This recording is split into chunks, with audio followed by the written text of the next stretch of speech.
Deux frères ouvrent la porte de chez eux, et là, surprise totale, ce qu'ils voient, c'est une énorme météorite flottant juste devant eux. Le grand frère, intrigué, descend les marches, et devine quoi? Sous ses pieds s'étend une magnifique rivière d'étoiles. Pris d'une drôle d'idée, il crache, et sa salive se met à flotter, puis à filer tout droit vers Saturne. Les deux frères reculent précipitamment. Après quelques hésitations et une boussole perdue, ils comprennent enfin, ils sont dans l'espace. Affolés, ils réveillent leur grande sœur et ouvrent les rideaux pour lui montrer le spectacle. En voyant le ciel étoilé, elle panique, file dans la salle de bain pour se préparer, parce qu'elle est déjà en retard à son rendez-vous. Les frères, de leur côté, n'en reviennent pas. Ils sortent un jeu de plateau spatial, et hop, une carte sort. Et derrière chaque carte, pas de bol, la première carte du grand frère dit « Avancez de 2 cases ». Leur sœur, toujours dans sa routine, lâche un petit amusant, distrait. Le petit frère rejoue. Cette fois, le grand frère tire une carte et blêmit. Il jette un œil vers la salle de bain. Une vapeur glaciale s'en échappe. Une vague de froid polaire envahit la maison. Ils ouvrent la porte. Tout est gelé. Et leur sœur, qui allait juste tester l'eau de la douche, est maintenant une statue de glace. Vite, un lance-flamme. Mais non, trop risqué. Le petit frère l'arrête. Il consulte les règles du jeu et découvre, une fois lancé, le jeu ne peut être arrêté. Il faut aller jusqu'au bout pour tout remettre en ordre. Le grand frère commence à râler. Tout ça, c'est à cause du petit, qui est tombé sur ce jeu dans le sous-sol. Et maintenant, pour rentrer sur Terre, il faut survivre à toutes les épreuves. Nouvelle carte. Pluie de météorites imminente. Mettez-vous à l'abri. Les deux frères rigolent, jusqu'à ce qu'une énorme météorite défonce le sol sous leurs pieds. Tremblement, chaos, mini-pluie de feu. C'est la panique totale. Ils courent se cacher dans la cheminée.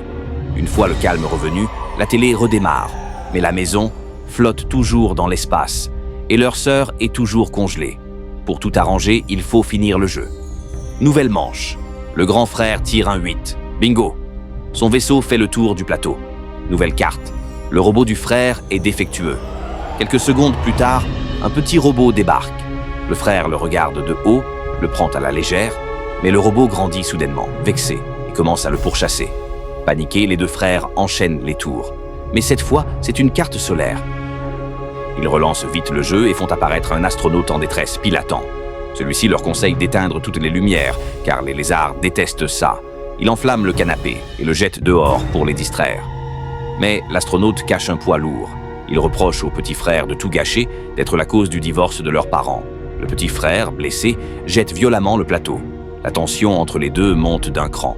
Pendant ce temps, une étoile filante approche. Moment parfait pour faire un vœu. Le grand frère a un terrible désir en tête.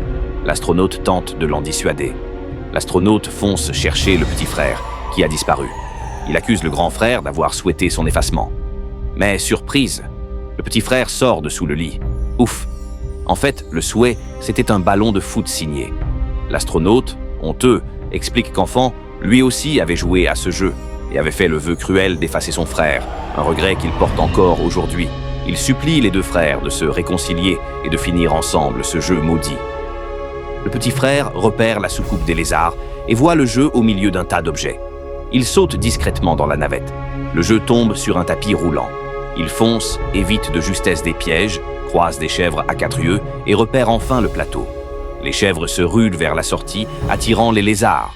Il profite de l'occasion pour s'emparer du jeu. Mais le lézard le traque, repérant ses traces. Au moment critique, le grand frère ouvre une trappe et l'aide. Les deux se retrouvent coincés dans un escalier jusqu'à ce que le robot du sous-sol se répare tout seul. Vite, une carte! Et là, miracle, le robot met la pâtée au lézard. Une des soucoupes explose. Le robot, désormais en pleine forme, devient leur meilleur allié. Il pulvérise les ennemis un à un. Ils sont à nouveau sur Terre, dans leur salon.